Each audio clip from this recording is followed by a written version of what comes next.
साथियों नमस्कार प्रणाम। तो दोस्तों कैसे हैं जी आप सभी लोग। आई होप आप सभी स्वस्थ होंगे, मस्त होंगे, ज़बरदस्त होंगे। तो दोस्तों मैं रमन हर रोज़ की तरह आज फिर हाजिर हूँ एक नई वीडियो के साथ। जी हाँ दोस्तों। तो दोस्तों वीडियो में आगे बढ़ने से पहले आप एक प्रश्न का जवाब दीजिए। यदि आपके हाथ में एक गुब्बारा है ना, एक बलून है कि नहीं, और आप उसमें आवश्यकता से अधिक हवा भर देते हैं तो क्या होगा बताइए। पड़ाम, है ना, गुब्बारा फूट जाता है। जी हाँ, क्यों? क्योंकि आवश्यकता से अधिक हवा भर दी गई है। मतलब कोई भी चीज़ है ना, किसी भी चीज़ में जब अधिकता हो जाती है तो वो नुकसान ही पहुंचाती है। राइट। ठीक इसी प्रकार मान लीजिए आपकी कोई दवा चल रही है, आपके शरीर में किसी प्रकार का कोई रोग है, कोई समस्या है, तो भाई साहब आप दवाई ले रहे हैं, ठीक है, 3 टाइम की दवाई है, प्रॉपर ले रहे हैं, तो वो दवाई आपको लाभ देगी, आपके शरीर को ठीक करेगी। लेकिन यदि आपने उस दवा को भाई साहब आवश्यकता से अधिक स्टार्ट कर दिया तो क्या होगा? वही दवा जो आपके शरीर को ठीक कर सकती थी, अब वो उस शरीर को नुकसान पहुंचाना शुरू कर देगी, है कि नहीं। मतलब कि आवश्यकता से अधिक दवाई ली तो भी शरीर को हानि होगी। राइट। ठीक इसी प्रकार कई लोग है ना बड़े क्रोध में होते हैं भाई साहब, है ना, गुस्सा इनको बात बात पे आ जाता है और क्रोध में आग बबूला होने लगते हैं, है कि नहीं। अब एक बात बताइए, वो व्यक्ति जो इतना क्रोध दिखा रहा है ना, किसका नुकसान कर रहा है भाई? खुद का ही कर रहा है ना। उसकी एनर्जी खराब हो रही है ना, उसका ब्लड जल रहा है कि नहीं, और तो और उसका टाइम खराब हो रहा है ना, उसका पूरा शरीर खराब हो जाएगा धीरे धीरे, है ना। मतलब वो अपने आप को ही नुकसान पहुंचा लेगा, है कि नहीं। कुछ लोग अहम भावना से भरे हुए होते हैं, बहुत घमंडी होते हैं, है कि नहीं, किसी को कुछ नहीं समझते हैं। अब एक बात बताइए, वैसा घमंडी इंसान किसी का कुछ कल्याण कर सकता है क्या? बताइए मुझे। किसी की हेल्प, मदद, कोई उपकार कर सकता है किसी पे? कोई अच्छा काम कर सकता है क्या?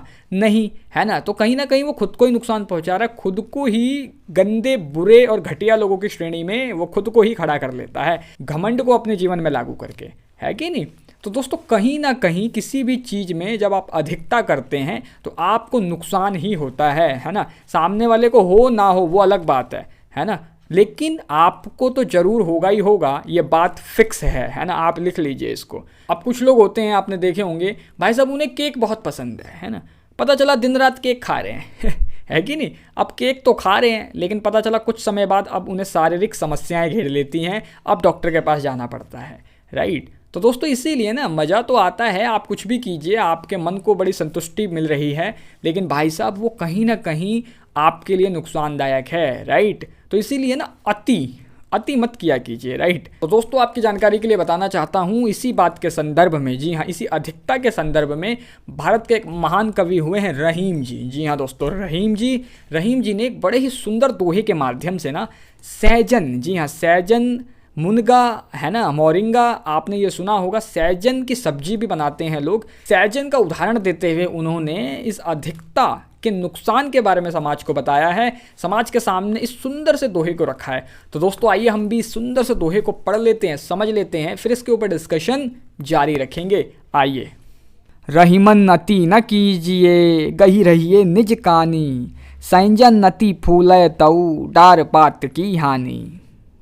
तो दोस्तों सुना आपने, रहीम जी इस सुंदर दोहे के माध्यम से भाई क्या समझा रहे हैं, क्या बता रहे हैं। जी हाँ, उनके कहने का मतलब है कि रहीमन अति ना कीजिए, है ना, गही रहिए निज कानी। समझ रहे हैं? मतलब रहीम जी कह रहे हैं कि भैया अति मत करो आप, है कि नहीं, किसी भी चीज़ में आउट ऑफ कंट्रोल मत हो जाओ आप, अपनी लिमिट में रहो, है ना। गही रहिए निज कानी, मतलब अपनी लिमिट में रहिए, अपने अंडर में रहिए, है कि नहीं। जो भी आपकी सीमा है, जो आपका क्षेत्र है, जितना आपको ठीक लगता है ना, आप उतने में रहिए, अन्यथा नुकसान होगा, है ना। आगे वो इसी दोहे की अगली लाइन में कह देते हैं कि भाई सहजन अति फूले तऊ, डार पात की हानि, है ना। सहजन आप जानते हैं, सहजन एक सब्जी होती है, इसे इंग्लिश में ड्रम स्टिक ट्री भी बोलते हैं, क्योंकि ये स्टिक की तरह इतनी लंबी लंबी होती हैं।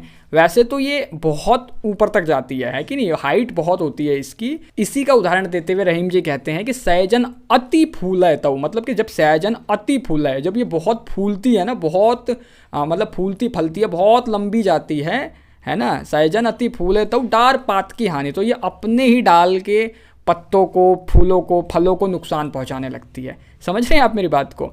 ठीक इसी प्रकार इंसान भी जब किसी चीज़ में आउट ऑफ कंट्रोल हो जाता है ना, अपनी सीमाओं से ऊपर चला जाता है और ना बहुत ज़्यादा, है ना, किसी भी चीज़ का उपभोग करने लगता है, इस्तेमाल करने लगता है, तो उससे उस इंसान को जी हाँ नुकसान ही पहुंचता है। सामने वाले को हो ना हो भाई साहब, उसका नुकसान तो 100% होता ही होता है कि नहीं। तो दोस्तों इसीलिए ना अपनी सीमाओं में रहें, लिमिट में रहें। किसी भी चीज़ की अधिकता को त्याग दीजिए, छोड़ दीजिए। आपने संस्कृत का एक श्लोक भी पढ़ा होगा, अति सर्वत्र वर्जयेत, मतलब अधिकता को हर जगह छोड़ देना चाहिए, उसका त्याग कर देना चाहिए। समझ रहे हैं आप मेरी बात को। तो दोस्तों इसीलिए कभी भी अधिकता में मत जाइए, राइट। और अगर आपको अधिकता के साथ जाना ही है, आपको अनलिमिटेड कुछ करना ही है, तो मैं आपको बता देता हूँ, आप अपनी सोच के माध्यम से अनलिमिटेड हो सकते हैं। आप अनलिमिटेड सोच सकते हैं और बिल्कुल आपको सोचना ही चाहिए। ये आपके लिए बहुत लाभदायक सिद्ध होगा, राइट। तो दोस्तों आई होप ये वीडियो आप लोगों के लिए थोड़ी सी भी हेल्पफुल रही होगी, वैल्यूबल, नॉलेजेबल रही होगी। तो प्लीज़ इस वीडियो को लाइक जरूर कीजिएगा, राइट। आप कमेंट बॉक्स में कमेंट करके जरूर बताइए वीडियो आपको कैसी लगी है। अधिक से अधिक लोगों के साथ शेयर कीजिएगा। चैनल पर नए हैं सब्सक्राइब करना मत भूलिएगा। साथ ही साथ नोटिफिकेशन बेल को भी प्रेस करके ऑल पे सेलेक्ट जरूर कर लीजिएगा, जिससे कि मेरी सभी वीडियो के नोटिफिकेशन आप तक सबसे पहले पहुंचे, प्रतिदिन पहुंचे।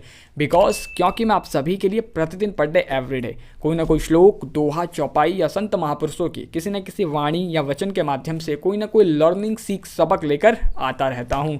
तो दोस्तों आज की वीडियो में बस इतना ही। अभी दीजिए इजाज़त, कल फिर मुलाकात होगी आपसे रात्रि 10:45 पर एक नई वीडियो, नई सीख, नई समझ के साथ। नमस्कार।